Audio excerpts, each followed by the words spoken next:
Добре дојдовте на видеосеријалот посветен на Microsoft Dynamics NAV 2017. Јас сум Венко Глигуров, проектен менаџер за Dynamics NAV во логин системи. За денес ќе ви презентирам како изгледа главното мени на Dynamics NAV.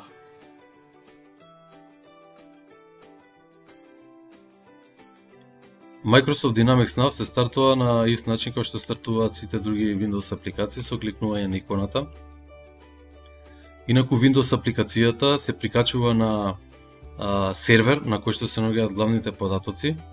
Серверот може да биде во локална мрежа и при тоа пристапот е секако најбрз. Може да се наоѓа и на хостиран сервер надвор од организацијата и на него се пристапува преку VPN врска и интернет врска. По конкретниот случај користиме интернет VPN врска за пристап до хостиран сервер. Инаку податоците што се презентираат се од пробната компанија Kronos International. Таа доаѓа заедно со Microsoft Dynamics NAV и на нејзина корисниците може да вежбаат, може да ги гледаат функционалностите или да испитуваат одредени сценарии. Главниот екран, кој што може да гледате, е доста сличен на другите Microsoft Office апликации. Имено, главниот екран во главното мени има централен дел, во кој што се наоѓаат централните информации битни за користење. На левата страна се наоѓаат менија со команди. Во горниот дел е алатникот или рибон, на кој што се наоѓаат команди поврзани и расположиви за податоците кои што се наоѓаат на централниот екран.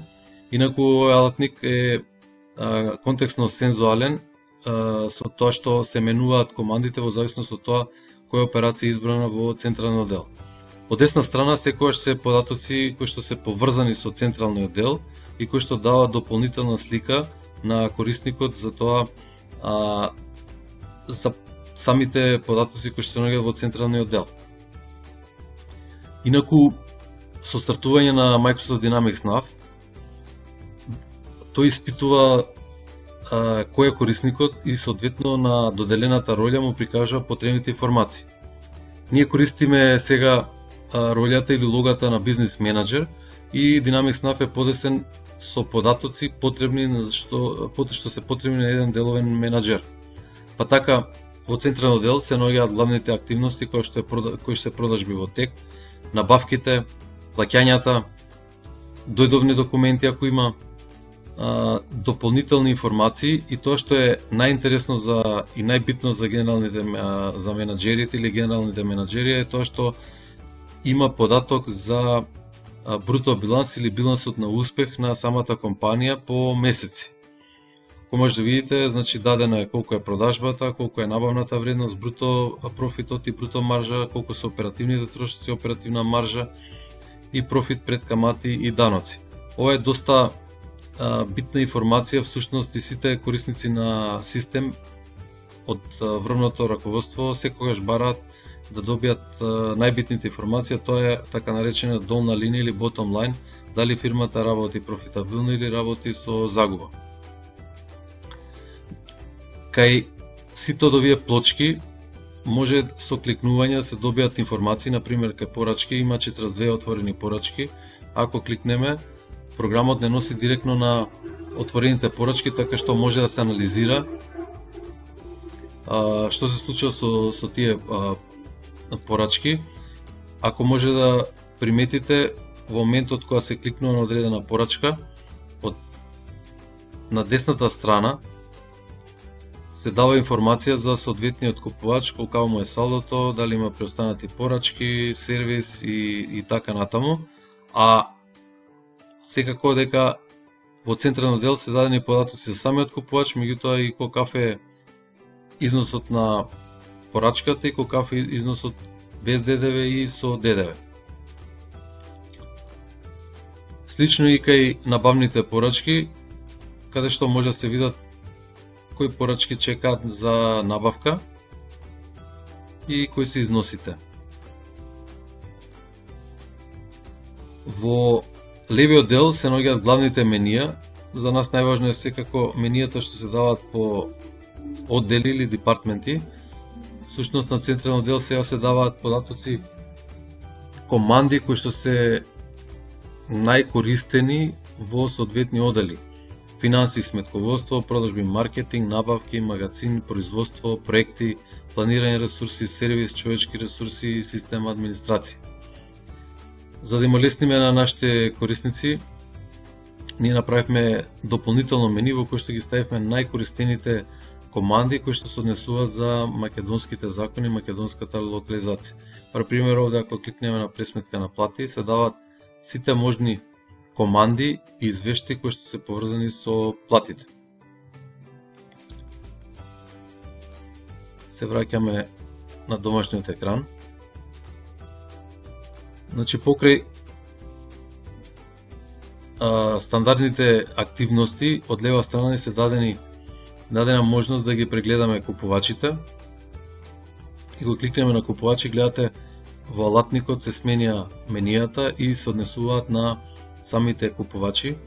Во делот на централниот дел нормално добиваме листа на купувачи и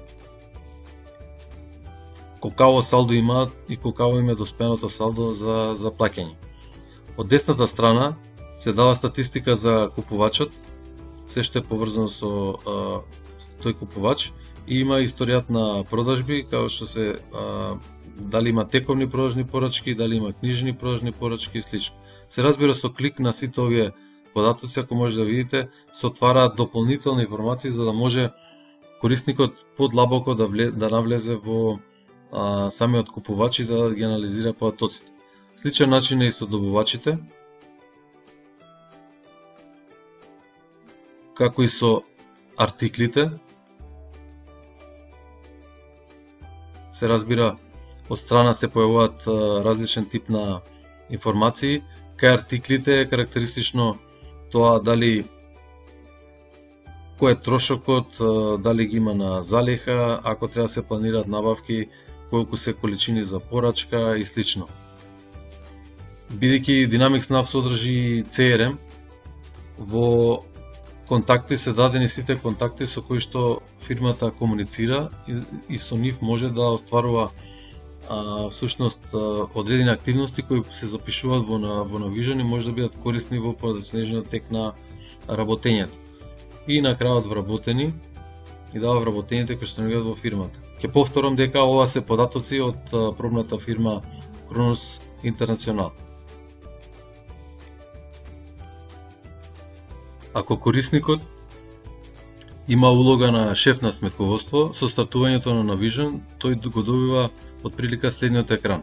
Кажам од прилика, бидејќи сите овие делови од екрани, роли и слично може да се подесуваат, може да ги подесува дел самиот корисник и секако главното подесување го прави система администраторот, односно имплементаторот на Dynamics NAV во фирмата. Ако може да видите, има помалку така наречени плочки, бидејќи има дополнителни информации кои што се битни за шефот на сметководство или финансискиот менаџер. Новина во Dynamics NAV 2017 е прогноза на готовински тек. Имено програмот пресметува и ги анализира порачките набавни, продажни, ги анализира трошоците кои што евентуално би се појавиле во наредниот период и соодветно на тоа поставува еден прогноза на готовински тек за наредниот период.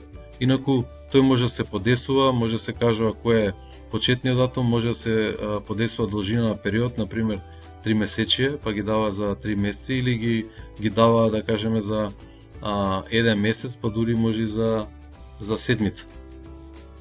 Кај плочките има податоци во централниот дел кои што се битни за финансискиот менаџер, а тоа се за доцнати продажни документи, набавни документи, ракување со готовина. Тоа што е интересно е што, например, на екраните може да се поставуваат кои се омилени, така наречени омилени добувачи и соодветно на тоа да се гледаат податоците за овие добувачи. На исти начин може да се гледаат и за купувачите. И при тоа се гледа нивното салдо. Може да има поврзување со интернет, па се добиваат определени нотификации од страна на Microsoft. Ако може да видите, тие сите овие работи може да се или намалат или отстранат, за да се остави повеќе простор за работа. Во левиот дел од екранот се дадени команди кои што се битни за сметководството, а тоа е на пример контент план, ги има исто така добавачите, има можност за работа со буџети, сметки во банка, ДДВ изводи, купувачи, подсетници. Подсетниците се пуштаат на оние купувачи кои што всушност должат и се подсетуваат дека треба да платат. Има за финански задолжувања, дојдовни документи и слично. Во некои од наредните сесии подробно ќе објасниме за дел од опциите што ги нуди Dynamics NAV. Се надевам имате конкретно согледување за тоа како изгледа Dynamics NAV и како се работи со Dynamics NAV. Ви благодарам.